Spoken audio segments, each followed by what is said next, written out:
ज्या देवाची तुम्ही आणि मी सेवा करतो तो परमेश्वर फार सामर्थ्यवान देव आहे. बऱ्याच वेळा असं होतं की काही लोक बोलताना असं म्हणतात की दोघांचे जर वाद झाले, तू माझ्या एरियात आहे मग मी तुला दाखवतो. आणि का तर माझ्या एरियातला मी होल्ड असणारा व्यक्ती आहे. दौंडमध्ये कोणी काय बोललं तर तू फक्त मुंबईला आहे, कल्याण साईडला आहे, तुला बघतो मी. तर असं बऱ्याच वेळा घडतं की एखाद्या ठिकाणावरती एखाद्या व्यक्तीचं वर्चस्व असतं आणि त्या वर्चस्वाच्या ठिकाणाच्या बाहेर गेलं तर त्याचं काहीच चालत नाही.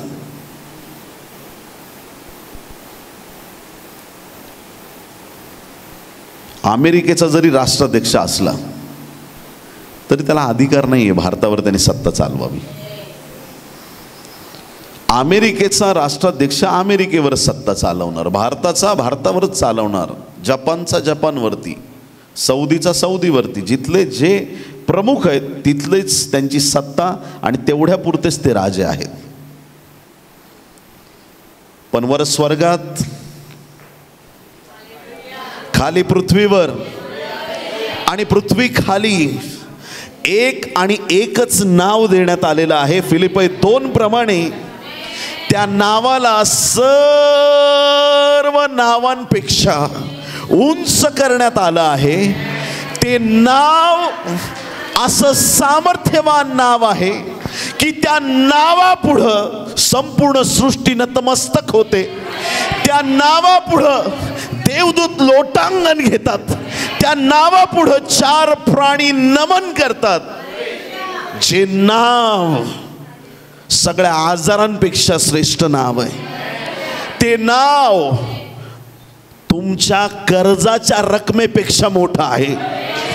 ते नाव तुम्हाला कोणी दुखावलेलं आहे, तुमच्या त्या दुःखापेक्षा ते नाव सामर्थ्यवान आहे. तुमची आज कुठलीही अडचण असू द्या, त्या अडचणीपेक्षा जे नाव मोठं आहे ते नाव आहे प्रभू येशू ख्रिस्त. हालेलुया. तो येशू कुठेही जा पॉवरफुल आहे. तो म्हणत नाही इकडे येऊन बघ मी तुला सांगतो, तो बोलतो इथंच. हालेलुया. तू जिथं आहेस तिथंच. तो असं सांगत नाही येताना 40 दिवस उपास करू नये. तो असं सांगत नाही भरतीमाईला आज जरा थोडासा वेळ झालाय मला. जिथं तो आहे तिथं तो चमत्कार करण्यास सामर्थ्यवान आहे आणि म्हणून तो राजा आहे. हालेलुया. स्वर्गाचा राजा, पृथ्वीचा राजा, कुठेही जा अधोलोकाचा, सगळे त्याला राजाच म्हणून ओळखतील, कारण तो नुसता राजा नाहीये. हालेलुया. बरं, राजे कसे होतात? 3 कारणं असतात कुणालाही राजा बनवण्यासाठी. काही लोक जन्माचे राजे असतात. कसे? जन्माचे. आता एखाद्या राजेशाही घराण्यात जन्माला आला आणि मग राजा ठरवतो की माझा जो पहिला मुलगा असेल त्याला मी राजा करणार आहे, डिक्लेअर करतो. आणि मग त्याला मुलगा होतो आणि मग जन्म झाल्याबरोबर सगळे ओळखतात येणारा भावी राजा जन्मास आलेला आहे. कळतं आपल्याला? तर काही राजे हे जन्मतः राजे असतात. दुसरा प्रकार असा आहे की काही राजांना सगळेच म्हणतात की तू आमचा राजा हो. इफ्ता हाकलून दिलं होतं.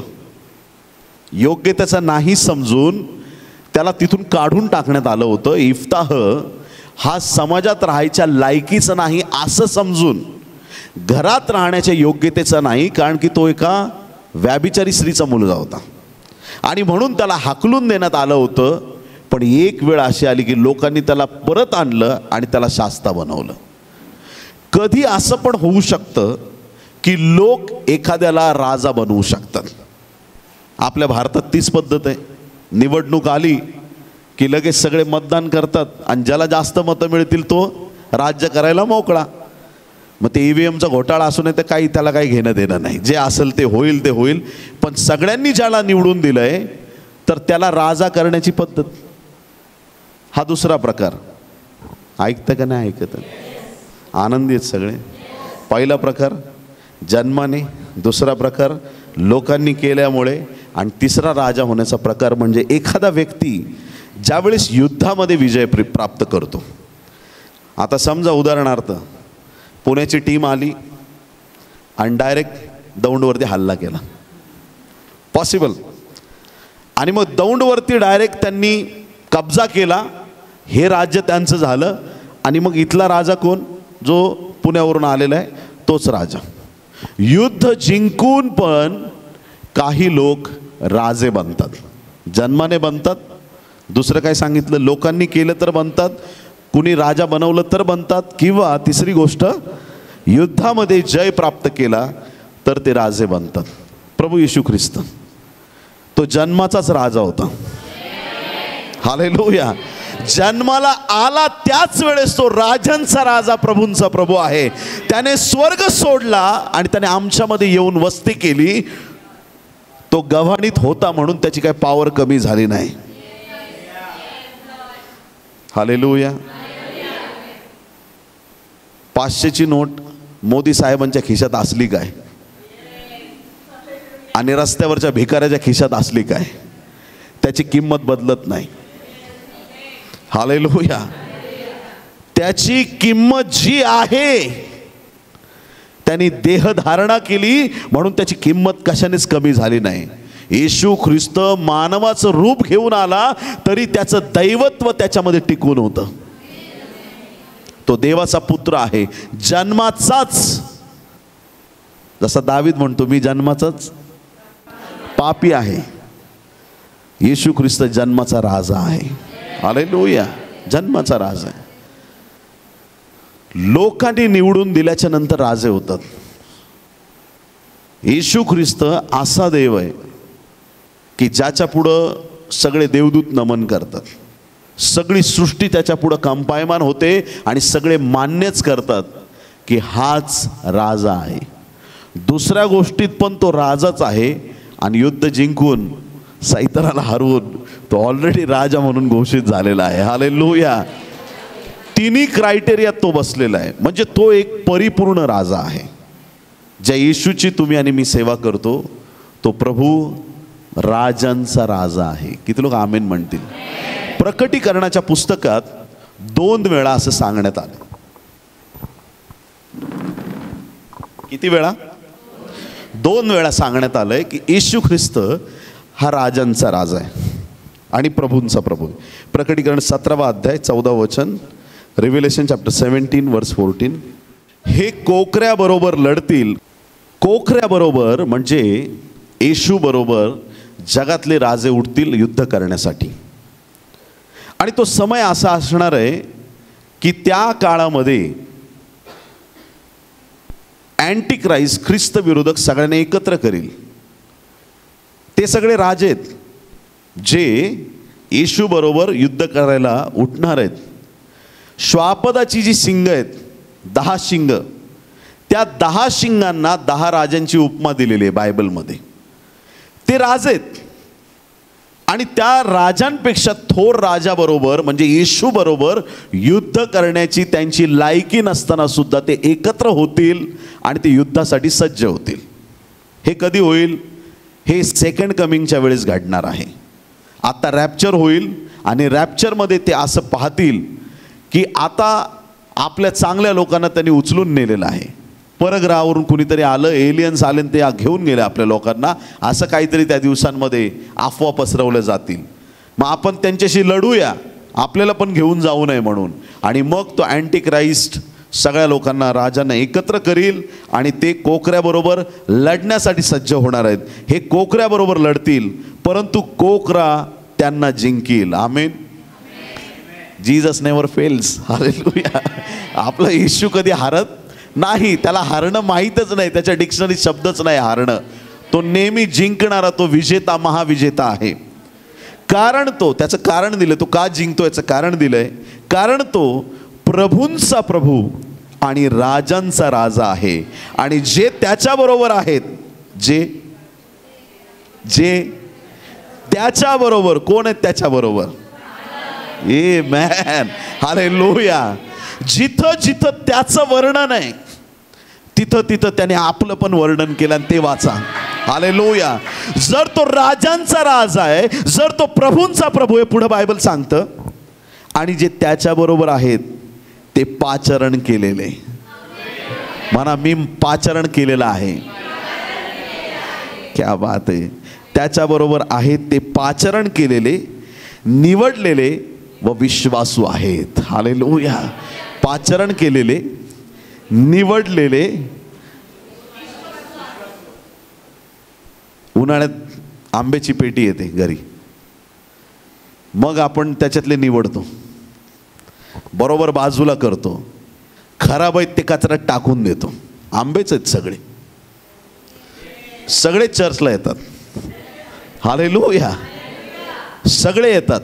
कुणी वीकेंड सेलिब्रेट करतं, कुणी काय काय कशामध्ये अडकलेलं असेल, व्यसनात, याच्यात त्याच्यात. फक्त धार्मिकता चर्चला येण्यापुरती.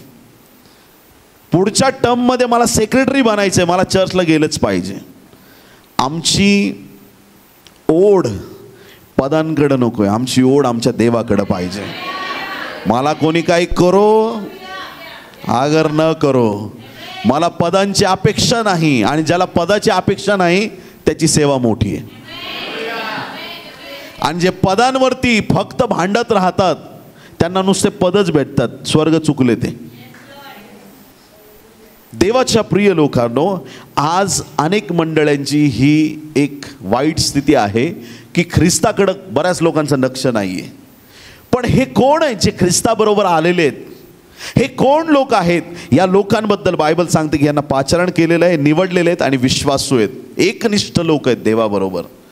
अनेक त्यांच्यावरती संकट आल्या असतील, अनेक अडचणी त्यांच्यावर आल्या, बऱ्याच गोष्टी त्यांच्यावरती येऊन गेल्या, पण ते एकनिष्ठ राहिले, विश्वासू राहिले. आणि म्हणून या वचनामध्ये सांगितलं की जे प्रभू बरोबर येत आहेत ते त्याचं सैन्य, त्याचे लोक विश्वासयोग्य, सामर्थ्यवान, निवडलेले लोक आहेत. त्याचप्रकारे प्रकटीकरण 19 अध्याय आणि 16 वचन. प्रकटीकरण 19 आणि 16. त्याच्या वस्त्रावर व त्याच्या मांडीवर राजांचा राजा आणि प्रभूंचा प्रभू हे नाव लिहिले आहे. त्याच्या म्हणजे येशूच्या. प्रकटीकरण 19 अध्याय. खूप सुंदर वचन आहेत. 11 वचन वाचतो आपल्यासाठी.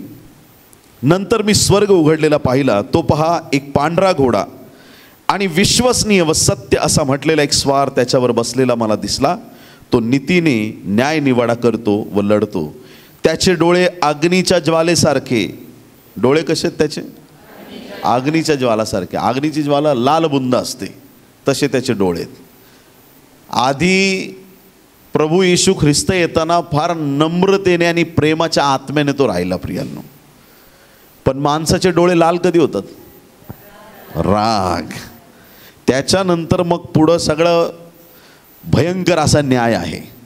आणि म्हणून ज्यावेळेस येशू ख्रिस्त येणार आहे त्याचे डोळे अग्नीसारखे लाल झालेले आहेत. डोळे अग्नीच्या ज्वालेसारखे आहेत.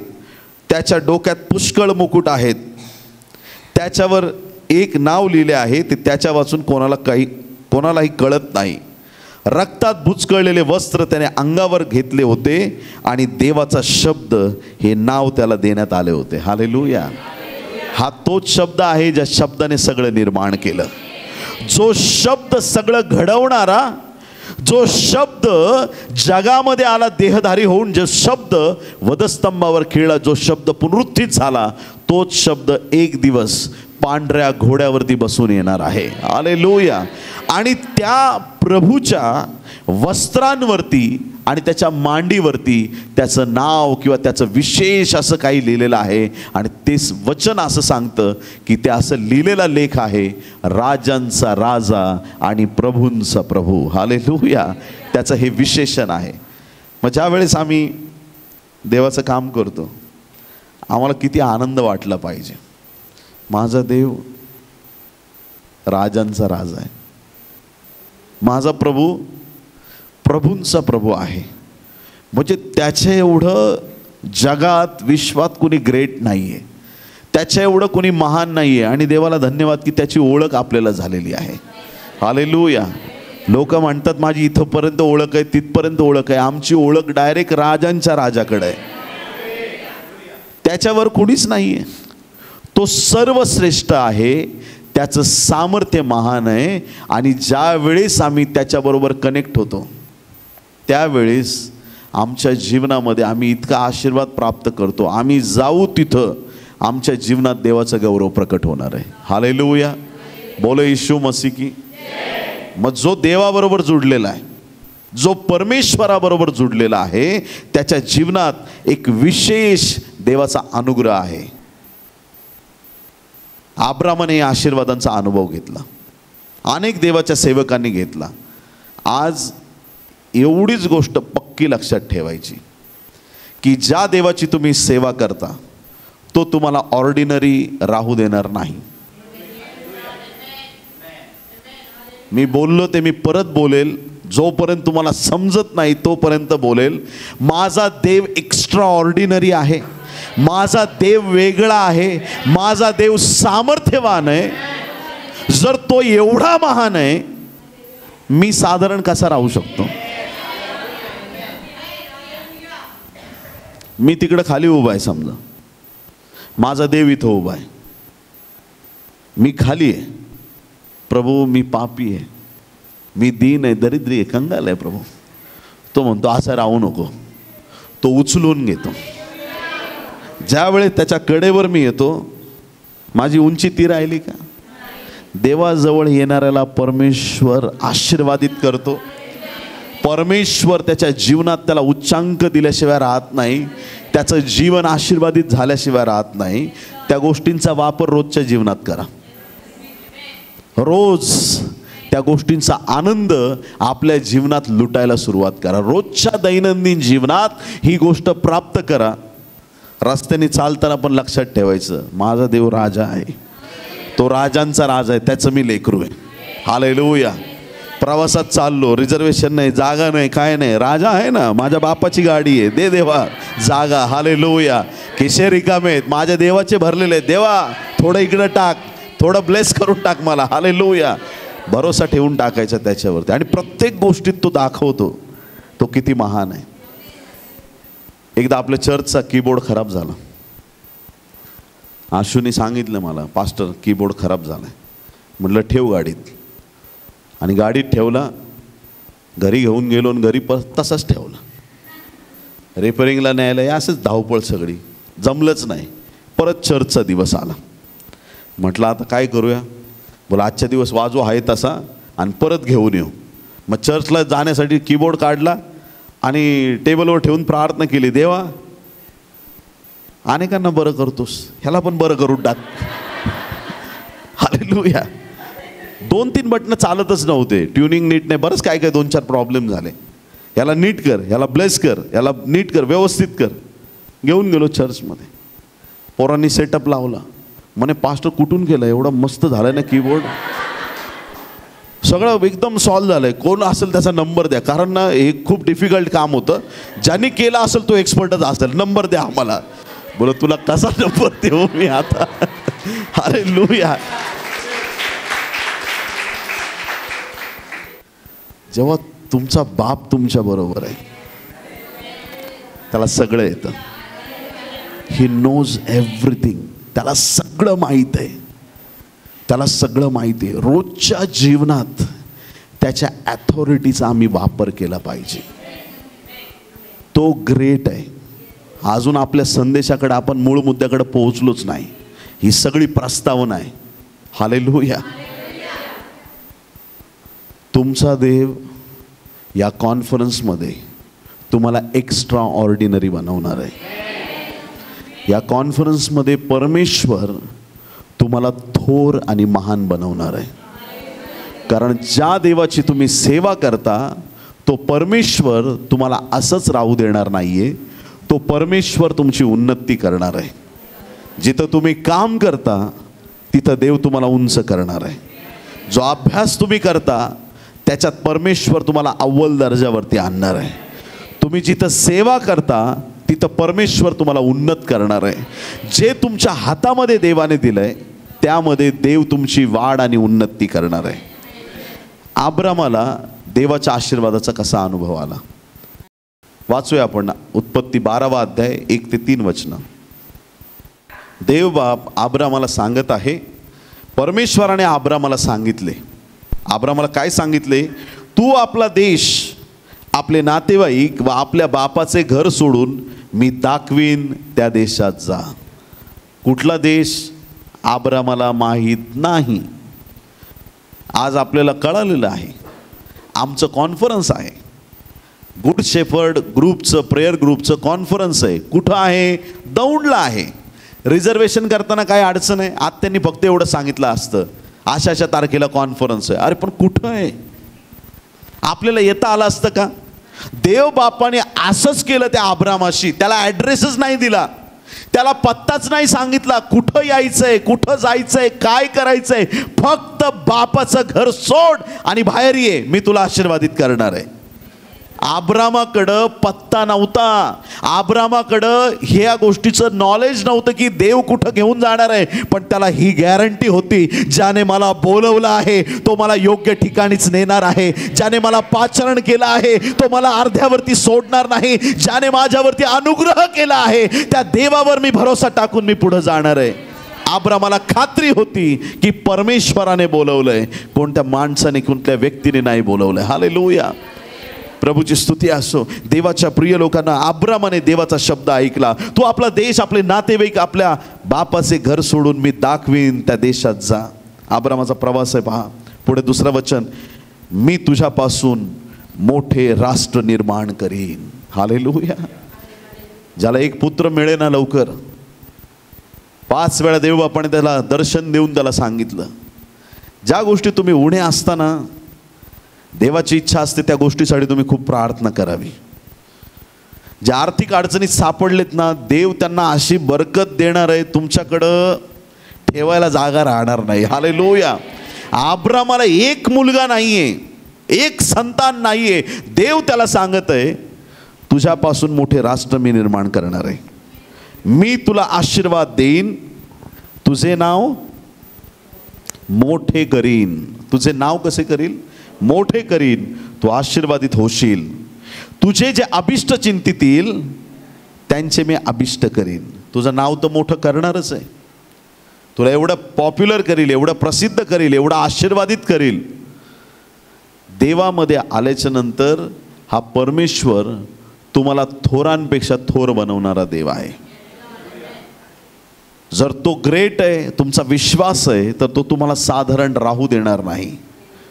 तो तुम्हाला पारंगत करील, तो तुम्हाला आशीर्वादित करील, तो तुम्हाला फलद्रूप करील. हे सामर्थ्य त्याच्याकडे आहे. अब्रामाशी बोलताना त्याने आशीर्वाद दिलेले आहेत. जे तुझे अभिष्ट चिंतितील त्यांचे मी अभिष्ट करीन आणि जे अनिष्ट चिंतितील त्यांचे मी अनिष्ट करीन. आता हे चिंतन करणं म्हणजे काय? काही लोकांच्या मनात कपट योजना चाललेल्या असतात. पण काही लोकांना असं वाटतं, एखादा व्यक्ती पाय घसरून पडला तर त्यांना आनंद वाटतो, बरं झालं, असंच पाहिजे, पडायलाच पाहिजे. अनिष्ट चिंतन करणे, अनिष्ट चिंतन करणे. हालेलुया. काही लोकांना एक विशेष ग्रेस असतो. तुम्ही मान्य करता का ही गोष्ट? हालेलुया. काही लोकांना देवाने विशेष ग्रेस दिलेली असते, सगळ्यांवर नसते. काही गोष्टींसाठी विशेष ग्रेस असते, विशेष काही लोकांवरती असते. आणि त्या कामासाठी परमेश्वर त्यांना एवढं सांभाळतो. अर्नेस्ट मॉल किती सुंदर देवाचे सेवक नाही का, किती गीतं लिहिले, एक पण गाणं फेल नाही त्या व्यक्तीचं. हालेलुया. डॉन मोईन, साक्षात प्रभू येऊन त्यांना गीतं देतो, गाणे फेलच जात नाहीत त्यांचे. विशेष ग्रेस आहे. दुसरं कोणी करायला बसलं तर यमक एक इकडं दुसरं तिकडं. ऐकणारे म्हणतात बंद करो दुसरा लगाव. हालेलुया. ग्रेस नसतो. ती कृपादृष्टी असेल ना, त्या कामात तुम्ही पारंगत असतात. ती देवाची कृपा आम्हाला प्राप्त झाली पाहिजे. काही लोकांवरती ती ग्रेस असते. आमच्यावर एक ग्रेस आहे, आम्ही थकत नाही. किती लोक आमेन म्हणतील? हालेलुया. धावत राहतो, चालत राहतो, देवाचं काम करत राहतो. पण असं वाटतं थकल्यावर पण अजून काही करता येईल का प्रभू तुझ्यासाठी? ग्रेस असते. तो अनुग्रह असतो प्रियांनो, तो अनुग्रह असतो. देव तुम्हाला फेल होऊ देत नाही, देव तुम्हाला पडू देत नाही, देव तुमचा नाश होऊ देत नाही. ज्याने बोलवलंय तो योग्य आहे. पेत्राला म्हणतो ये. त्या दिवशी गटांगड्या खाऊन आपलं पेत्र बेला असतं तर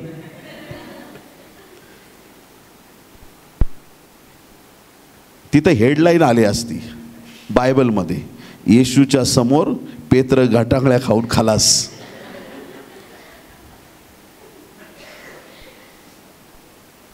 बरं वाटलं असतं ते वाचायला. प्रभू समोर आहे, पेत्र तुझी लायकी नाही आहे पण बापाची आहे ना, त्याची आहे. तो ट्रेन करत होता. 3.5 वर्षाचं हे बायबल कॉलेज होतं 12 शिष्यांसाठी. एकाने रिझाईन करून टाकलं बायबल कॉलेजमधून. एक जण सोडून गेला, डायरेक्ट दुनिया सोडून गेला. परत बायबल कॉलेजमध्ये दिसणार नाही प्रभूचंद, परत कुठं दिसणारही नाही आपल्याला तो. प्रभूला धन्यवाद. बाकीचे 11 लोक टिकून राहिले. त्यांच्यासाठी तो ट्रेनिंग पिरियड होता. आज आमच्यासाठी ट्रेनिंग पिरियड आहे. आमच्यासाठी तयार होण्याचा वेळ देव बापाने दिला आहे. ज्यावेळेस आम्ही असं कॉन्फरन्समध्ये प्रार्थनेत आम्ही ज्यावेळेस जातो ना, त्यावेळेस असं आम्ही ग्रास्प केलं पाहिजे, किती मला प्राप्त होईल देवाचं सामर्थ्य, मग बाहेर जाऊन देवाचा गौरव अधिक करता येईल. हालेलुया. अब्रामाशी देव बोलतोय, तुझे जे अनिष्ट चिंतणार आहेत, वाईट तुझ्याबद्दल चिंतितील, त्यांचं वाईट करेल. जे तुमच्याबद्दल मनात वाईट गोष्टी आणतील त्यांच्यासाठी आशीर्वाद मोकळे केले जाऊ शकत नाही. सैतान जर तुमच्यासाठी वाईट प्लॅन करतोय, त्याचे प्लॅन सगळे त्याच्यावरती उलटतील. किती लोक आमेन म्हणणार आहेत? दुष्टात्मे तुमच्यासाठी जर एखादा सापळा रचत असतील, एखादा ट्रॅप करत असतील, त्यांची जे प्लॅन आहेत ते परमेश्वर रद्द करेल आणि ते दुष्टात्मे बंधनात सापडतील प्रियांनो. हालेलुया. देवाचा आत्मा त्यांना बांधून टाकील, देवाचं सामर्थ्य त्यांच्या योजना रद्द करून टाकील. हा देवाचा अनुग्रह आपल्या जीवनावरती आहे. अब्राहम एक सर्वसाधारण व्यक्ती आहे. देवाने त्याला थोर व्यक्ती बनवलं आणि त्याचं नाव त्याने मोठं केलं. हालेलुया. इतकं त्याचं नाव मोठं केलं की आज कुठेही जगात जा, अब्रामाची लेकरं तुम्हाला सगळीकडे दिसतील. हालेलुया. मग ते कुठल्या समाजाचे असतील, कोण कोण असतील, ते सगळेच अब्रामाची संतती तुम्हाला सगळीकडे दिसेल. कारण हे देवाचं अभिवचन आहे की मी तुला थोर करणार आहे, तुझं नाव मी मोठं करणार आहे. यशाया 32 आणि 8वं वचन. पण थोर पुरुष थोर गोष्टी असतो. कोणता पुरुष? थोर पुरुष.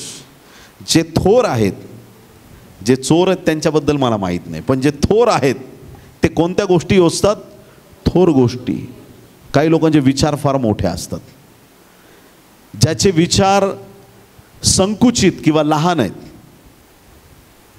त्याच्या जीवनात पण उन्नती तेवढीच असते. ज्यांचे विचार मोठे आहेत, मोठे स्वप्न बघायला काही खर्च आहे का? आहे असं वाटतं तुम्हाला? काय मोठे विचार करायला काय हरकत आहे? मोठ्या मोठ्या गप्पा करायच्या, एकदम बोलताना पण एकदम मोठ्या गोष्टी देवाकडे मागायच्या, बोलताना पण एकदम मोठ्या गोष्टी बोलायच्या. येत्या दिवसात प्रभू माझ्या जीवनात असा आशीर्वाद देणार आहे. मोठ्या आणि अद्भुत गोष्टी आपल्या जीवनावरती डिक्लेअर करायला सुरुवात करायची. आमीन. हालेलुया. खूप महत्त्वाचं आहे. ज्याचे विचार लहान आहेत त्याचे आशीर्वाद पण तेवढ्याच साईजचे राहतात. ज्याची विचारशक्ती कमी आहे किंवा जो मोठे विचार नाही करत, थोर विचार करणाऱ्यांना परमेश्वर थोर बनवत असतो. आम्हाला हे विचार देवाकडून प्राप्त करून घेणं गरजेचं आहे. मोठे विचार आमच्या असणं गरजेचं आहे. तो याबेज, माझ्या सीमा वाढव. अरे कोण आहेस तू तुझ्या सीमा वाढवायला? तुझा हात माझ्यावरती राहू दे. का ठेवायचं तुझ्यावरती हात? ह्या सगळ्या गोष्टी याबेजच्या जीवनात पूर्ण होण्यासाठी याबेजच्या प्रार्थनेत त्याने अगदी मनापासून देवाला मागितलेलं आहे. ज्या वेळेस तुम्ही देवापुढं गोष्टी ठेवता, याबेज म्हटला असतं देवा फक्त अर्धा एकर जमीन दे. देवाने अर्धा एकर दिली असती, पण त्याने प्रार्थना केली की माझ्या सीमा वाढू दे. हालेलुया. ती मोठी प्रार्थना होती, देवाने ती ऐकली आब्राम म्हणतो की मी असाच निसंतान जाणार काय, माझं सगळं जे आहे माझ्या दासाला मिळणार आहे का, मी असंच मरणार आहे का, काय होणार आहे. देव म्हटला त्याला, आकाशातील ताऱ्यांकडे पहा, अशी तुझी संतती मी करणार आहे, वाळूसारखी मी तुझी संतती करणार आहे. मी तुला असं आशीर्वादित करेल की तुझ्यापासून राष्ट्र निर्माण होतील. एका साधारण व्यक्तीला तो थोर व्यक्ती बनवणारा देव आहे. तो नुसतं तुम्हाला थोर बनवणार नाही, तर तो थोरांपेक्षा पण थोर बनवणारा देव आहे. हालेलुया. थोर पुरुष थोर गोष्टी योजतो व थोर गोष्टींना धरून राहतो. काही लोक थोर गोष्टी योजतात पण धरून राहत नाही. मला बॉडी बिल्डिंग करायची आहे, सकाळी उठणार, मी जिमला जाणार, पैसे भरतो पण जात नाही. गिटार क्लास जॉईन करायचा आहे, गिटार आणतो कपाटावर ठेवून देतो, कीबोर्ड आणतो की कपाटावरती ठेवून देतो. वेगवेगळ्या वस्तू घेण्याचा शौक असतो. काही लोक एवढे पुस्तकं जमा करतात, एकही वाचत नाहीत. जे लोक थोर गोष्टी योजतात त्यांनी त्या गोष्टीला धरून राहणं पण तेवढंच गरजेचं आहे. जर तुमच्याकडे एखाद्या गोष्टीचा प्लॅन आहे, देवाने दिलेला प्लॅन आहे, पण त्या प्लॅनप्रमाणे जर तुम्ही चालला नाहीत तर तुम्हाला ते आशीर्वाद प्राप्त होत नाहीत. बऱ्याच वेळा काही लोकांना प्रॉफेसीज मिळतात, देव असं करणार आहे, देव तसं करणार आहे. एका भावाला 10 वर्षापूर्वी मी प्रॉफेसी केली होती. मला प्रार्थनेने एखादी गोष्ट, मुर्दे उठले तरी कदाचित कधी लक्षात राहील नाही राहील, पण काही नेगेटिव्ह गोष्टी चांगल्या लक्षात राहतात. ऐकताय तुम्ही? 10 वर्षापूर्वी त्याला सांगितलं होतं की देव तुझा जगामध्ये अनेक देशांमध्ये उपयोग करणार आहे. त्या भावाने आजपर्यंत पासपोर्टच काढला नाही.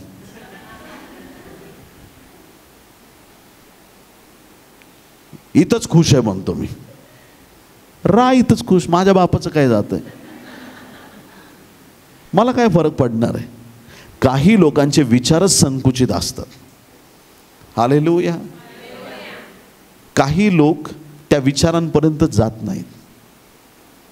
आणि काही लोक अशा आहेत की लग्नाच्या आधी वेडिंग रिंग तयार करून ठेवतात आणि प्रार्थना करतात, देवा रिंग घेतली, ब्लेस कर आणि योग्य लाईफ पार्टनर दे. येतात, देव त्या गोष्टी घडून आणतो. आम्ही जसे विचार ठेवतो, आम्ही जसे मोठे विचार करतो आणि प्रार्थना करतो, त्या गोष्टींमध्ये टिकून राहतो, देव अद्भुत गोष्टी करायला तयार आहे.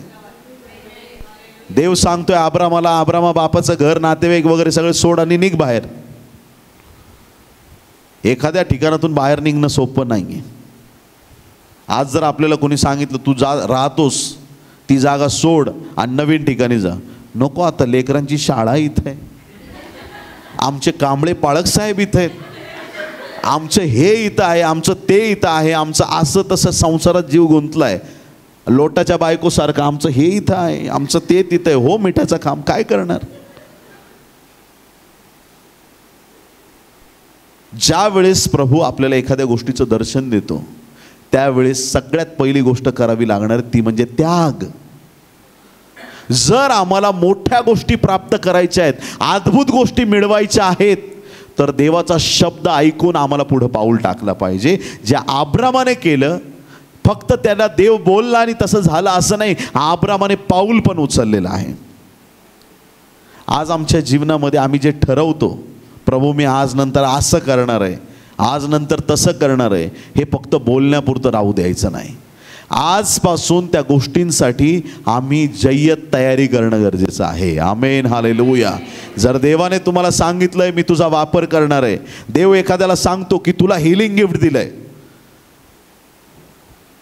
समोर एखादा व्यक्ती असतो, माझं खूप पोट दुखतंय, असं का, एक सायक्लोपाम घेऊन टाक, बरं वाटेल तुला. अरे येड्या, तुला हिलिंग गिफ्ट आहे, तू प्रेयर कर, तू गोळ्यांचे नावं सांगू नको. हालेलुया. नाही तर आज मी प्रिस्क्रिप्शन पॅडच घेऊन आलो असतो इथं. हालेलुया. प्रभूला धन्यवाद की आम्ही विश्वास आमच्या गिफ्ट्सवरती, देवाने जे दिलंय त्याच्यावर आम्ही टिकून राहिलं पाहिजे. देवाच्या शब्दावर विश्वास ठेवून अब्राम घर सोडून निघून जातो. एलोन झाडाच्या वनराईत तो राहतो, जंगलात तो राहतो, पण देव तिथं त्याला संपन्न करतो. प्रियांनो, हालेलुया. हे देवाचं सामर्थ्य आहे. प्रभू ज्याला बोलवतो त्याला तो महान रीतीने आशीर्वादित करतो. अब्रामाने ती गोष्ट पाहिली. शिक्षक श्रेष्ठ आहे का विद्यार्थी श्रेष्ठ आहे? लॉक किया जाए? सबको 1-1 करोड धन्यवाद. ऐका, स्तोत्रसंहिता 119 आणि त्यातलं 99 वचन. स्तोत्र 119 आणि 99. जर तुम्हाला देवाचा आत्मा चालवतो तुमच्याबद्दल हे वचन ऐका. स्तोत्र 119 आणि 99. माझ्या सर्व शिक्षकांपेक्षा मी अधिक समंजस आहे. काय?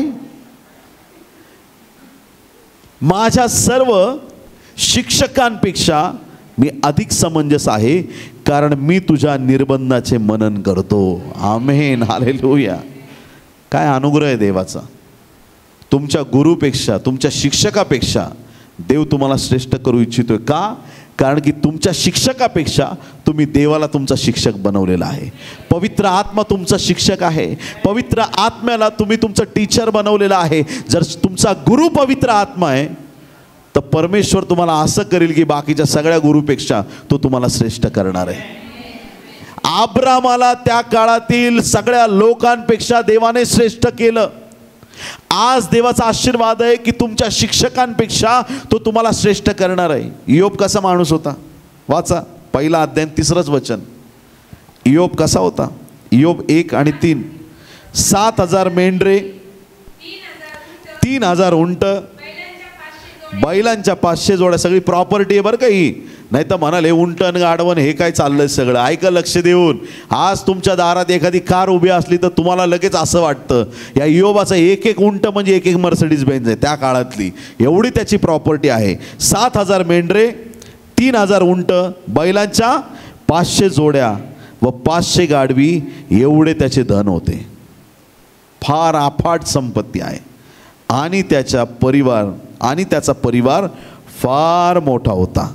असा तो पूर्व देशातल्या सर्व लोकात कसा होता? थोर होता. बायबल सांगतं देवाने त्याला थोर केलं होतं. पण संकटानंतर डबल थोर झाला. हालेलुया. आशीर्वाद त्याचे दुप्पट झाले. त्याच्या जीवनात देवाचं सामर्थ्य असं प्रकट झालं की सगळे आशीर्वाद त्याला दुपटीने मिळाले. इयोबाच्या जीवनात देवाचं सामर्थ्य असं प्रकट झालं की परमेश्वराने त्याला थोर केलेलं आहे.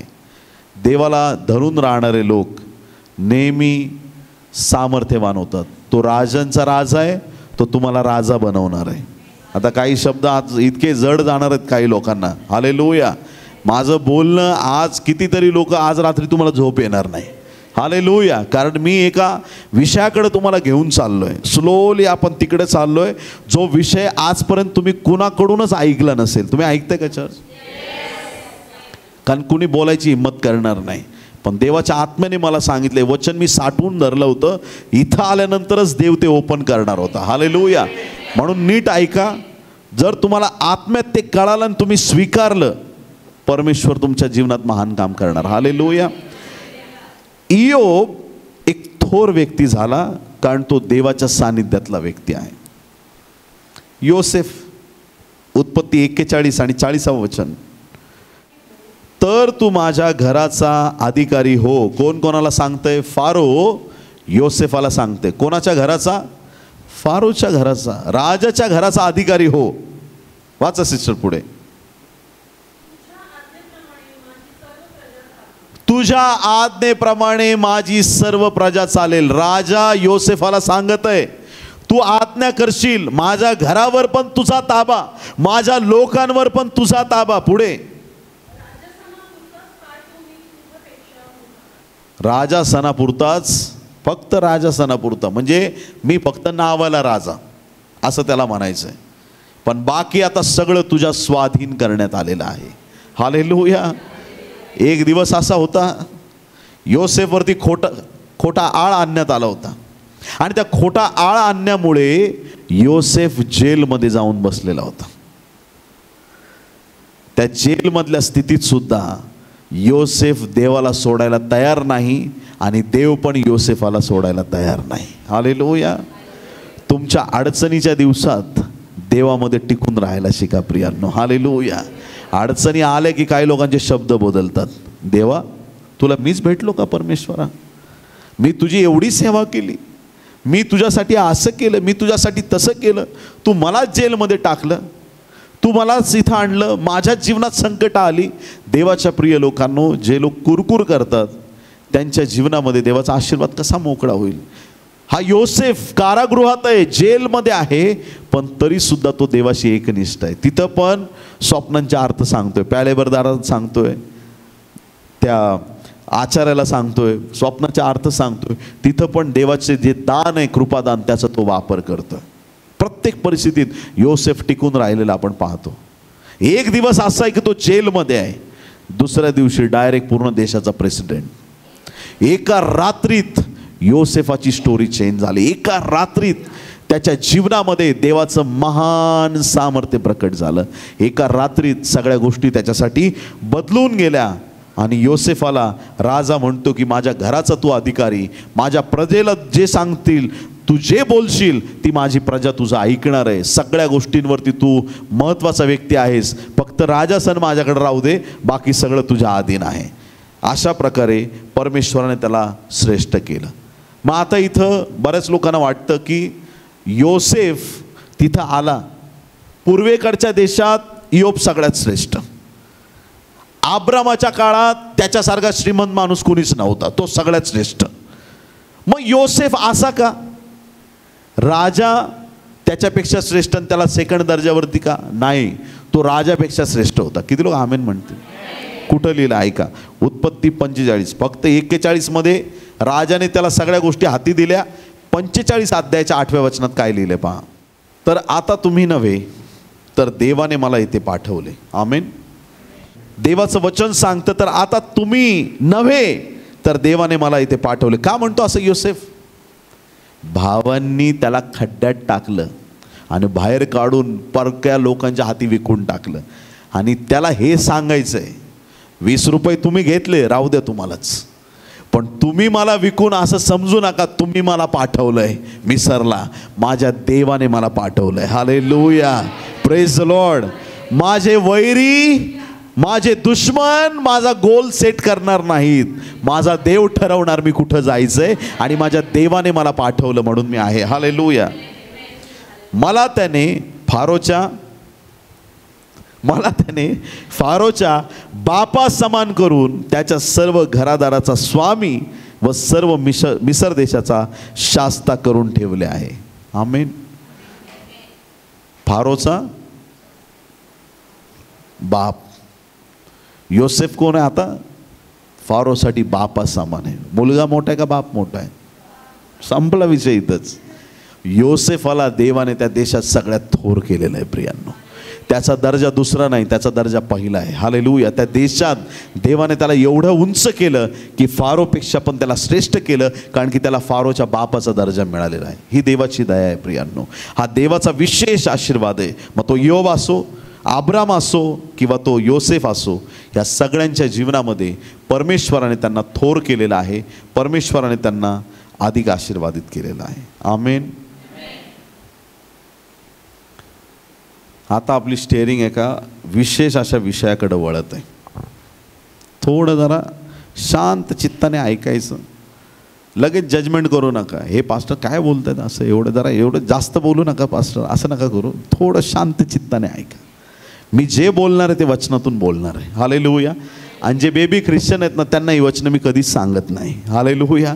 जे लहान बाळ आहेत देवामध्ये, ज्यांना अजून बायबलचं वचन समजलेलं नाही त्यांच्यासाठी नाही, ज्यांना येशू कळालेलं आहे त्यांच्यासाठी वचन आहे. किती लोक आमेन म्हणतील? थोडं जरा तुमची पॉवर वाढवून, ग्रास्प करायची हिम्मत वाढवून ऐका. निर्गम याचा 11वा अध्याय 3रं वचन, मोशेबद्दल बायबल काय सांगतं? अशा प्रकारे मिस्री लोकांची इस्रायल लोकांवर कृपादृष्टी होईल असे परमेश्वराने केले. मिस्री लोकांची इस्रायल लोकांवरती कृपादृष्टी होईल असे परमेश्वराने केले. शिवाय मिसर देशात फारोचे सेवक, कोणाचे सेवक? फारोचे जेवढे सेवक होते ते फारोचे सेवक व सामान्य लोक यांच्या दृष्टीने मोशे हा पुरुष अति थोर होता. आमेन. कोणाच्या नजरेमध्ये? फारोचे सेवक आणि सामान्य लोक, फारोसाठी नाही. परत एकदा वाचा, बारकाईने मग कळेल. अशा प्रकारे मिस्री लोकांची इस्रायल लोकांवर कृपादृष्टी होईल असे परमेश्वराने केले. शिवाय मिसर देशात फारोचे सेवक, कोण? फारोचे सेवक, फारो नाही, फारोचे सेवक व सामान्य लोक, म्हणजे जे जनरल लोक होते सगळे, यांच्या दृष्टीने मोशे हा पुरुष अति थोर होता. आलं लक्षात सगळ्यांना? फारोच्या नाही, श्रेष्ठ लोकांच्या नाही, फारोच्या नजरेत नाही, पण जे जनरल लोक होते, सामान्य लोक होते, त्यांच्या आणि फारोच्या सेवकांच्या नजरेत हा मोशे जो आहे हा अति थोर असा व्यक्ती आहे, खूपच महान व्यक्ती आहे असं त्यांच्या नजरेत होतं. खूप मोशेला ते थोर व्यक्ती मानायचे. मग फारोच्या नजरेत काय आहे? तो फारोच्या नजरेत त्याचं स्थान वेगळं आहे, थोर व्यक्ती नाही आहे. त्याचं काय स्थान आहे वाचू आपण निर्गम 7 आणि 1 मध्ये. निर्गम 7वा अध्याय 1 वचन. मग परमेश्वराने मोशेला म्हटले, कोणी म्हटले? कान उघडे ठेवून ऐका. मग परमेश्वराने मोशेला म्हटले, पहा तुला मी फारोचा देव करतो. जीसस. काय हे तुमच्या बायबलमध्ये लिहिलं असे शब्द? मी तुला या लोकांच्या नजरेत थोर केलंय, ठीक आहे, पण फारोसाठी तुला मी देव बनवत आहे. फारोसाठी तुला मी देव बनवत आहे. आज मला तुम्हाला या विषयाकडे घेऊन यायचंय. तुमच्या फारोसाठी तुम्ही देव आहात. तुमच्या फारोसाठी तुम्ही देव आहात.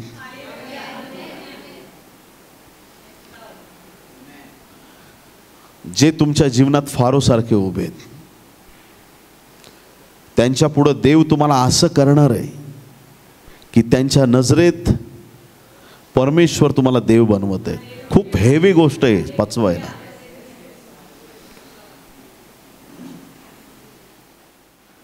कराराच्या कोशापुढे दागोन उपडा पडलाय.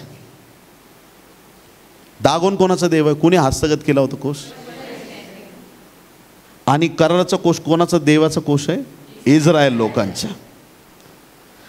इस्रायल लोकांचा देव आणि पलिष्ठ्यांचा देव दोघेही समोर उभे असताना पलिष्ठ्यांच्या देवाने इस्रायलाच्या देवाला नमन केलं.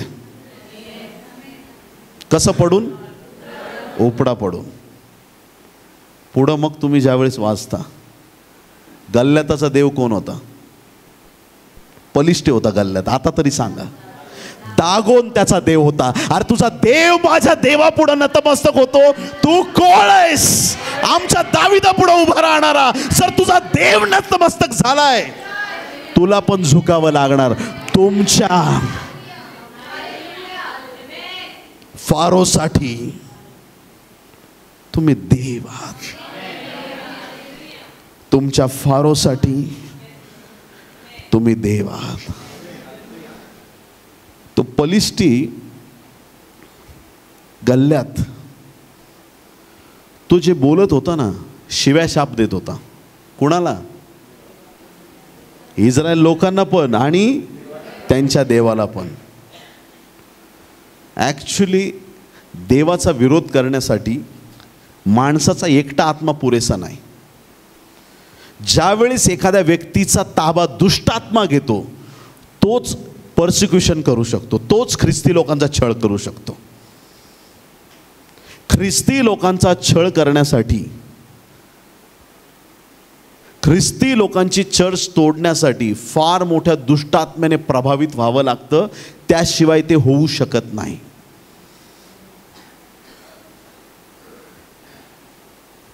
दाविदावर कोणाचा आत्मा आहे? कारण इकडं तो तंतुवाद्य वाजवायचा, शौलातले दुष्टात्मे पळून जायचे. बरोबर ना? देवाच्या आत्म्याच्या सामर्थ्याने. वाद्यात काही वैशिष्ट्य नाहीये, पण ते देवाच्या आत्म्याच्या सामर्थ्याने वाजवलं जायचं वाद्य, म्हणून शौलातले दुष्टात्मे निघून जायचे. आज तीच कंडिशन आहे. राजामधला असो नाही तर पलिष्ठामधला असो, कोणाचेही दुष्टात्मे काढायचं सामर्थ्य पवित्र आत्म्याकडे आहे. दावीद उभा आहे, गल्ल्यात पण उभा आहे. जसा कोश उभा होता आणि दागोन उभा होता. हालेलुया. जसा त्या दागोन त्या कोशापुढं उपडा पडला, लोकांनी त्याला परत उभं केलं. पडला असेल चुकून बिकून, लोक तोपर्यंत मानत नाही जोपर्यंत आमचा देव तोडफोड करत नाही. हालेलुया. परत मग असं तोडील ना, परत उभं राहायच्या लायकीचा राहणार नाही. हालेलुया. मी प्रभूला खरंच धन्यवाद देतो की दागोनाला सेकंड चान्स मिळाला उभं राहायचं. मग परत दुसऱ्या दिवशी आले, मग डायरेक्ट हातात तुटून डायरेक्ट उंबऱ्यावरती सगळी तोडफोड. दागोनला दुसरा चान्स मिळाला, पण देवाने, येशूने सैतानाला सेकंड चान्स दिला नाही. त्याचं मस्तक असं ठेचलं, आईंदा उठना मत, पॉवरलेस केलं त्याला, पॉवरलेस केलं, पॉवरलेस केलं. शैतान का फ्यूज निकाला, हम सबको पावर आ गया. शैतान का फ्यूज निकाला, हम सबको पावर आ गया. ताना ना तना ना ना ना, ताना ना तना ना ना ना, ताना ना तना ना ना ना, ताना ना तना ना ना. त्याचा फ्यूज काढला माझ्या देवाने. वाव. हालेलुया. दुष्टात्मे काढताना रे जीवाचा आटापिटा करू नका. निघतोच का नाही, सोड त्याला, जाऊ दे. अरे हारलाय तो, चल निकल. दिवस दिवस घालतात लोक. दाविदाने एक गोटा घेतला फक्त, सटक, खलास. तुझा दागोन पडलाय तरी तुम्ही लोक सुधरत नाही. ये, तू भाला बरची घेऊन माझ्याकडे आलास, मी माझ्या परात्पर देवाचं नाव घेऊन तुझ्याकडे आलो आहे. माझ्या देवाचं नाव घेऊन मी तुझ्याकडे आलो आहे. असा धोंडा बेरकावला, डायरेक्ट गल्ल्यात उपडा पडला. असा फटका मारला, मागं पडायचं तो उपडा पडला. देवाने पण प्रत्येक गोष्ट लक्षात ठेवली. हालेलुया. हे आमच्या देवाचं सामर्थ्य आहे प्रियांनो, हे आमच्या देवाचं सामर्थ्य आहे. परमेश्वर आज नंतर तुमच्या वैऱ्यांना झुकवणार आहे. आजार, कर्ज, दुःख, यातना, संकट, कुठल्या गोष्टीने तुम्ही त्रस्त आहात, परमेश्वराने त्याच्यावरचा अधिकार तुम्हाला दिलेला आहे. परमेश्वराचं सामर्थ्य या सर्व गोष्टींपेक्षा वरचढ आहे. परमेश्वराने तुमच्या फारोसाठी तुम्हाला देव बनवलेला आहे. हालेलुया. थोडं झेलायला थोडं कठीण आहे. आम्ही कसले देव आलोय?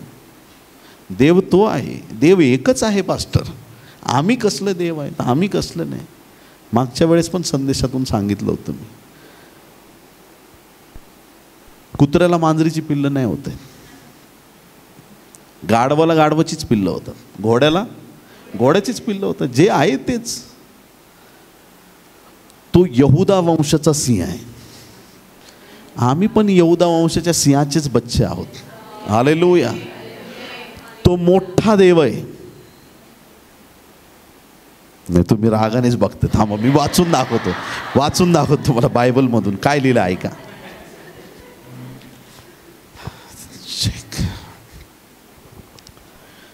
स्तोत्रसंहिता 82 अध्याय आणि 6 वचन.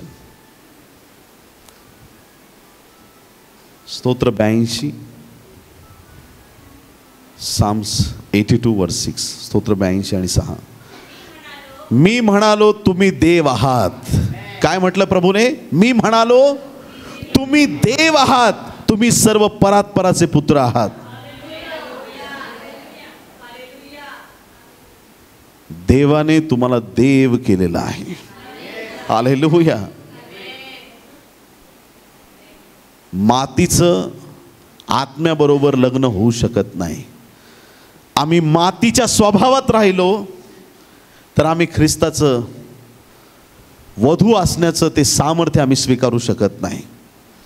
जर मंडळी ख्रिस्ताची वधू आहे, तो आत्मा आहे, आम्हाला पण आत्मिक जीवनातच चालावं लागेल.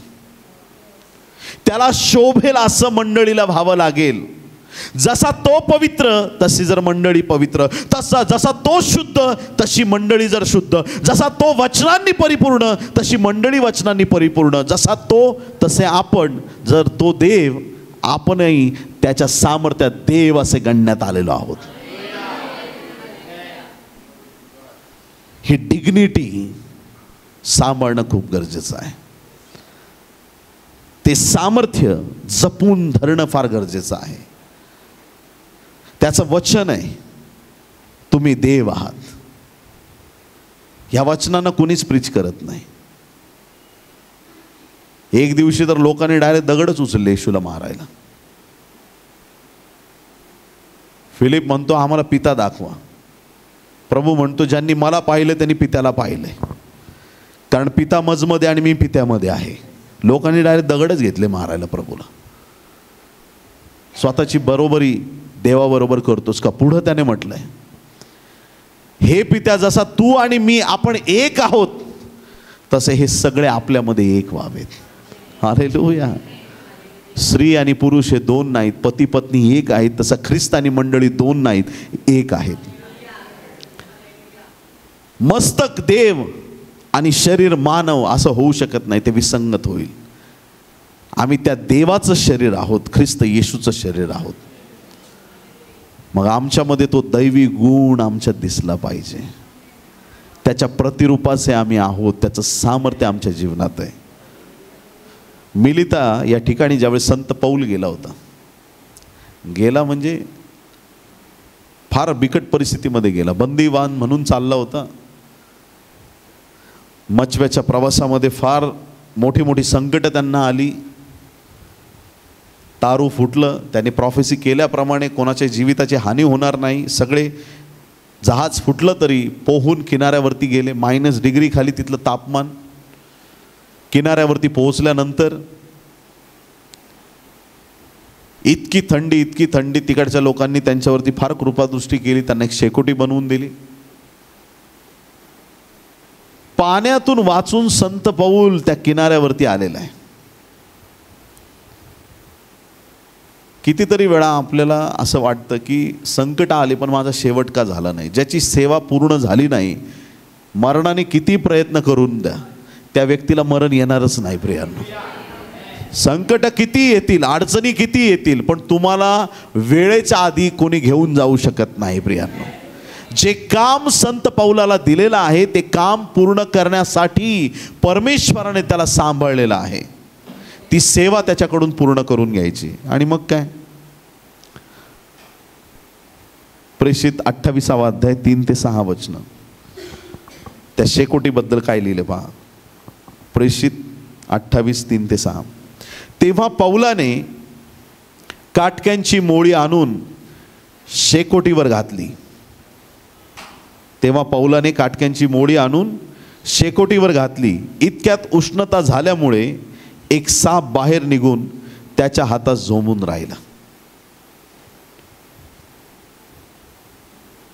संत पौल काय करतोय? काटक्या गोळा करतोय शेकोटीत टाकण्यासाठी.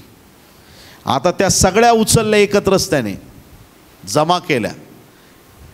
त्या काटक्यांबरोबर आत त्याच्यात एक साप पण लपून बसला होता. थंडीचे दिवस आहेत, तो कुठं बाहेर फिरेल, तो पण बरोबर त्याच्यामध्ये जाऊन बसला. पौलाने ते सगळं उचललं, घेऊन आला. पौलाच्या जवळ असताना सुद्धा सापाने त्याला काही केलं नाही. त्याच्यात कुठंतरी तो आत लपलेला होता. जसं पौलाने त्या काटक्या उचलल्या आणि त्या शेकोटीमध्ये टाकल्या, तो साप लगेच त्याच्या हाताला त्या सापाने धरलं. त्याच्या हाताला उष्णता एवढी झाली त्या ठिकाणी त्या शेकोटीमध्ये, तो तिथून बाहेर पडला आणि पौलाच्या हाताला तो झोंबून राहिला. 4थं वचन, ते जीवाणू त्याच्या हाताला लटकलेले पाहून बरोबर लोक एकमेकांना म्हणू लागले, खरेच हा माणूस घातकी आहे. हा समुद्रातून वाचला तरी न्याय देवता त्याला जगू देत नाही. कोणते देवता? यहोवा नाही, न्याय देवता याला जगू देत नाही.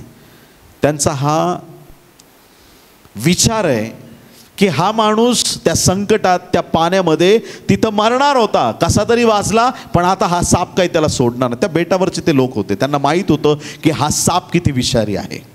आजपर्यंत हा साप कैक लोकांना चावला असेल. या सापाच्या दंशाने, ह्या प्रजातीने या सापाच्या अनेकांचे जीव घेतले असतील, आणि त्यांनी पाहिलं की आता हा सुजणार आणि मरणार, ह्याचीच ते वाट पाहत होते. न्याय देवता याला जगू देत नाही. 5वं वचन, त्याने तर ते जीवाणू विस्तवात टाकून झटकून टाकले. पौलाने काय केलं, ते जीवाणू घेतलं, विस्तावरती झटकून टाकले आणि त्याला काही इजा झाली नाही. हालेलुया. आता ही नाही, ह्या गोष्टींना आपण मिनिस्ट्रीच्या दृष्टिकोनातून, आपल्या सेवेच्या दृष्टिकोनातून पाहू. शेकोटी, अग्नी म्हणजे पवित्र आत्म्याचं चिन्ह आहे. किती लोक आमेन म्हणतील. काटक्या गोळा करणं म्हणजे एक पास्टर लोकांना एकत्र करतो. कधी कधी त्यांच्यामध्ये एखादा साप पण येतो. ऐकताय तुम्ही चर्च? आणि मग ज्या वेळेस त्या काटक्या त्या अग्नीमध्ये टाकल्या जातात, तो साप बाहेर निघतो आणि तो अटॅक करायचा प्रयत्न करतो त्या चर्चच्या पास्टरवरती. ऐकताय तुम्ही चर्च? फार मोठी महत्त्वाची गोष्ट आहे. सेवा करणं सोपी गोष्ट नाही आहे. सेवा करत असताना तुम्हाला अडचणींना सामोरे जावं लागणार आहे. पण संत पौलाने काय केलं, त्या सापाला परत त्याने त्या शेकोटीमध्ये टाकून दिलं. तो राग झाली त्या सापाची, संपला त्याचा विषय. आज ज्या वेळेस समस्या उद्भवतात, त्या समस्या पवित्र आत्म्याच्या अग्नीत समर्पित केल्या पाहिजेत. त्या समस्यांना आपण सॉल्व करत बसलो तर त्या कॉम्प्लिकेटेड होत राहतील. त्या अडचणी अजून कदाचित वाढतील. पण आज आम्हाला ही गरज आहे की प्रत्येक गोष्ट पवित्र आत्म्याच्या स्वाधीन करून टाकावी. बस. आलेला प्रत्येक व्यक्ती, चांगला असो वाईट असो, पवित्र आत्म्याच्या हाती आम्ही सुपूर्द केलं पाहिजे. ज्यावेळेस संत पौलाला साप चावला, पुढं काय लिहिलं वचनात, 6वं वचन, तो सुजेल किंवा एकाएकी मरून पडेल याची ते वाट पाहत होते. काय धन्य लोक आहेत, मरायची वाट बघतायत. देवाच्या प्रिय लोकांनो, पौल सुजेल आणि एकाएकी मरून पडेल याची ते वाट पाहत होते. वाट पाहणं म्हणजे काय? गावाकडं आपण एस टीची वाट कशी पाहतो, 2-2 तासांनी एक एस टी असली तर 11:30ची अजून नाही आली, अजून नाही आली, अजून नाही आली, आपण बघतच बसतो. आली का बघ रे. लोक वाट बघतायत, सगळे जमलेत. तू तिकडून बघ रे, फेस येतो का तोंडातून यायचा, सुजलाय का? ओ दादा कसं वाटतंय तुम्हाला? गपरे, काय नाही झालं मला. अरे साप चावलं तुला, बघ बघ काय होतं. मरला आता, आता मरल, मग मरल.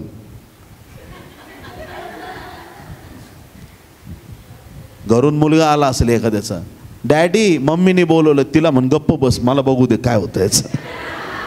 आता मरला. सगळे एकदम टक लावून त्याच्याकडे बघतायत, आत्ता मरेल मग मरेल. हे यार लय उशीर झाला यार, घरी जायचंय, वाट बघतायत सगळे. अरे पण हा मरत का नाहीये?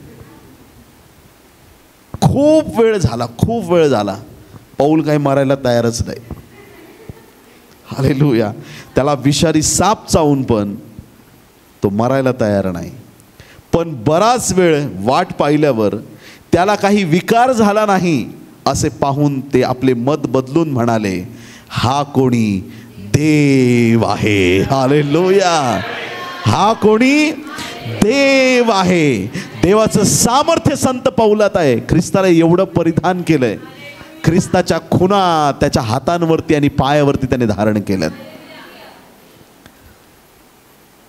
तो राजांचा राजा आहे, तर त्याने तुम्हाला राजा आणि राणी बनवलेलं आहे. तो प्रभूंचा प्रभू आहे, तर त्याने तुम्हाला प्रभू केलेला आहे. तो देवांचा देव आहे, त्याने तुम्हाला पण देव केलेला आहे. तुमच्या फारोसाठी, जे तुमच्या मरणावरती टपलेत त्यांच्यासाठी तो तुम्हाला देव असं करत आहे प्रियांनो. हालेलुया. तो तुमच्यासाठी अद्भुत काम करायला तयार आहे. त्याचा हात तुमच्या आणि माझ्या जीवनावरती.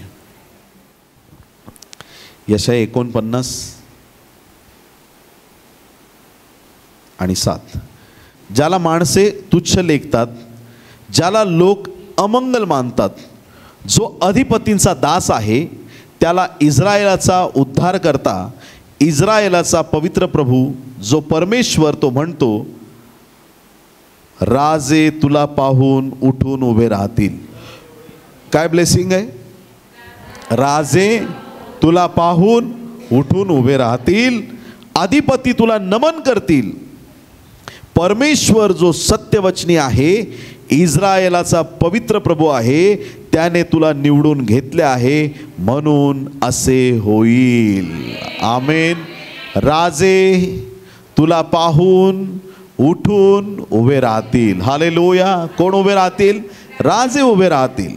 आणि आजकाल आपले लोक राजे दिसले का लगेच उठून उभे राहतात.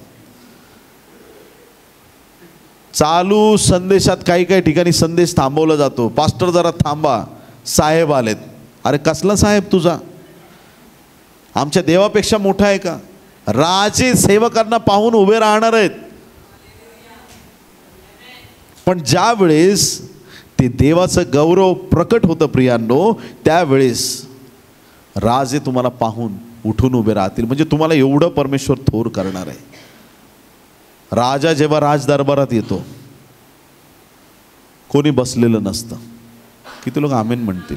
हालेलुया. राजा आला की सगळ्यांनी उभं राहायचं.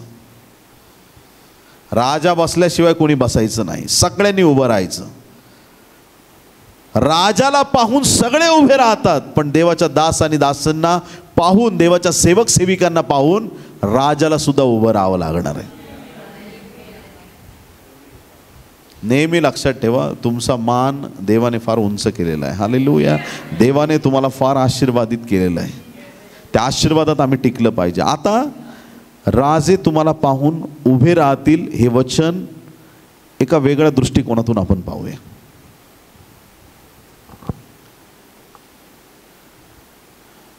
सुवार्तेची, देवाच्या कामाची सुरुवात झाली प्रेषितांच्या कृत्यामध्ये. 3ऱ्या अध्यायात पाहतो आपण सुरुवात झाली. 2ऱ्या अध्यायात पवित्र आत्मा मिळाला. 1ल्या अध्यायात एकत्र जमले, 2ऱ्या अध्यायात पवित्र आत्मा मिळाला, आणि 3ऱ्या अध्यायात त्या लंगड्या भिकाऱ्याला बरं करणं, मग एक एक एक एक छान अशा घटना, सुंदर त्या ॲपोस्टलिक मिनिस्ट्रीची सुरुवात झाली. प्रेषितीय सेवेची सगळी सुरुवात झाली. आणि संत पौलाला, तो आधी शौल होता, त्याला 9व्या अध्यायात निवडलं. मग त्याच्या आधी घटना घडली होती. त्याला निवडण्याच्या आधी स्तेफन नावाचा एक व्यक्ती होता, आणि त्या काळामध्ये ना ते जेवणावळ चालायची. आणि हे प्रेषित लोकांना काय करायचं की ते जेवणावळ करणं, हे ते सगळ्यांचं कोणी खाल्लं कोणी राहिलं हे करता करता त्यांना नाकी नऊ आले. आम्ही सेवा करायची का सगळ्यांचे जेवणं वाढत बसायचे, ह्याच्यासाठी एक टीम नेमली पाहिजे. मग ती टीम नेमली, आणि आत्म्याने भरलेला असा स्तेफन पण त्या टीममध्ये होता. स्तेफन देवाचा अभिषिक्त होता. स्तेफनाने भाषण केलं. आता जे भाषण त्याने केलं एवढं पवित्र आत्म्याच्या सामर्थ्याने केलं की सगळे ख्रिस्त विरोधक दात ओठ खायला लागले. आणि त्या लोकांनी पूर्ण तयारी केली, त्या स्तेफनाला आता मारूनच टाकायचं. आणि तो जो समय आहे, स्तेफनाच्या मरणाचा समय, तो जो वेळ आहे, त्यावेळेस एक विशेष घटना घडली. वाचूया आपण. प्रेषित 7वा अध्याय 54 ते 56 एवढीच वचनं आपण पाहू. त्याचे हे भाषण ऐकणाऱ्यांच्या अंतकरणास इतके झोंबले की, संदेश झोंबले पाहिजेत प्रियांनो. किती लोक आमेन म्हणतील? हालेलुया. क्या बात आहे. Praise the Lord. Sugar coated प्रीचिंगमुळं काय होतं की लोक खुश होतात,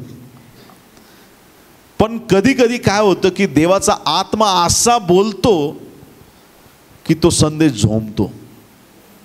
हालेलुया. धन्य आहेत ते सेवक जे सत्य लपवून ठेवत नाहीत. आशीर्वादित आहेत ते की ज्यांना लोकांचं भय वाटत नाही, माणसांची भीती वाटत नाही. देवाचा आत्मा जे त्यांना सांगतो ते बेधडक बोलून मोकळे होतात. हालेलुया. ते परिणामांची चिंता करत नाहीत, काय होईल याची ती काळजी करत नाहीत. स्तेफनाने पण तेच केला. असा संदेश दिला की तो सगळ्यांना झोंबायला लागला. इतके झोंबले की ते त्याच्यावर दात ओठ खाऊ लागले. परंतु पवित्र आत्म्याने पूर्ण होऊन त्याने आकाशाकडे निरखून पाहिले, तेव्हा देवाचे तेज व देवाच्या उजवीकडे येशू उभा असलेला त्याच्या दृष्टीस पडला. राजे तुला पाहून कळतंय तुम्हाला मला काय सांगायचं आहे? बायबल सांगतं राजे तुला पाहून उभे राहतील. हे राजेच नाही, राजांचा राजा पण तुमच्या स्वागतासाठी उभा आहे. काय लायकी आहे आपली, आमची काय योग्यता आहे, आपली काय पात्रता आहे, आपण कोण आहोत. मर्त्य मानव तो काय की तू त्याची आठवण करावीस. पण प्रभू म्हणतो आता तुला मी मर्त्य राहू देणार नाही. प्रभूचं रक्त सांडून त्याने तुम्हाला आणि मला सार्वकालिक जीवन दिलंय. हा देवाचा दास स्तेफन मरण्याच्या क्षणी त्याच्या शेवटच्या टप्प्यात तो आहे.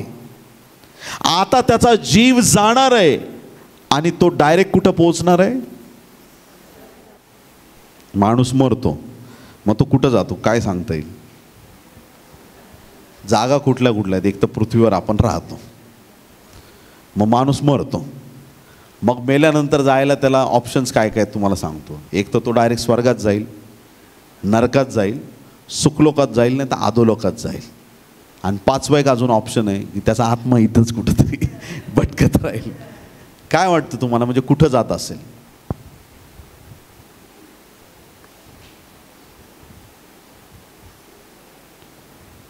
येशूने तर सांगितलं, म्हणजे सुखलोक ही एक जागा फिक्स आहे आपल्याला, आहे की नाही?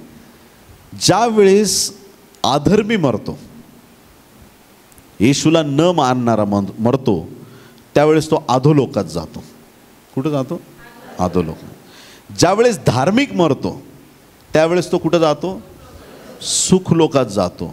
आणि ज्यावेळेस एखादा व्यक्ती रक्तसाक्षी होतो तो डायरेक्ट स्वर्गात जातो. आमेन. ज्या वेळेस प्रकटीकरण तुम्ही बारकाईने वाचाल, स्वर्गामध्ये एक वेदी आहे आणि वेदी खाली आत्मे आहेत. ते आत्मे कोणाचे आहेत? रक्तसाक्षी झालेल्या लोकांचे. म्हणजे ज्या वेळेस मनुष्य ख्रिस्तासाठी मरतो तो डायरेक्ट स्वर्गाला जातो. हो की नाही? बर, जर व्यक्ती ख्रिस्तासाठी मरतोय, रक्तसाक्षी होतोय, म्हणजे प्रभू पाहतोय, स्तेफन काही क्षणात इथं येणार आहे, त्याला रिसीव्ह करायला प्रभू उभा राहिलेला आहे. हालेलुया. राजे तुला पाहून उभे राहतील. ते बाकीचे राजे तुमच्या सन्मानार्थ जसे उभे राहतात, तुमचा सन्मान करण्यासाठी, तुमचं प्रतिफळ देण्यासाठी स्वर्गात एक महान राजा आहे प्रियांनो. हालेलुया. जे रक्तसाक्षी होतात त्यांच्या स्वागतार्थ तो प्रभू एवढा सामर्थ्यवान आहे की त्याने एक विशेष जागा तयार करून ठेवली आहे. स्तेफनाच्या स्वागतासाठी प्रभू उभा राहिलेला आहे. फार मोठी आणि अद्भुत गोष्ट आहे. किती देवाचं त्याच्या लोकांवरती, त्याच्या लेकरांवरती प्रेम आहे. हालेलुया. कितीतरी वेळा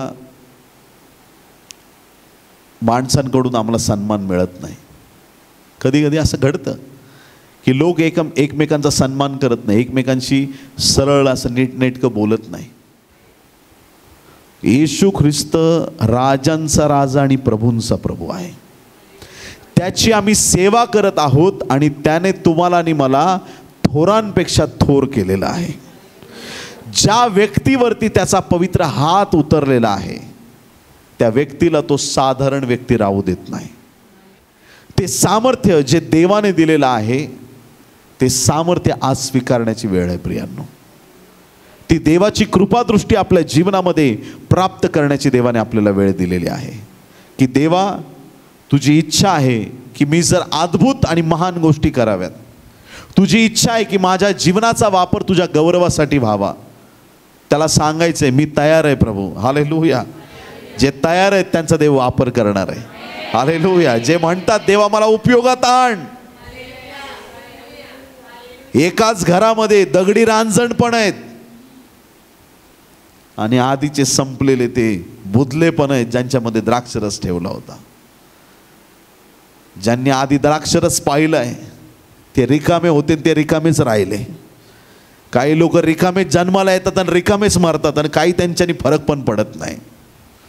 पण धन्य आहेत ते लोक, जन्माला कुठल्याही परिस्थितीत आले पण त्यांनी ख्रिस्ताला परिधान केलं आणि आपल्या जीवनामधून देवाचं गौरव प्रकट केलं. त्यांचा वापर देवाने केला.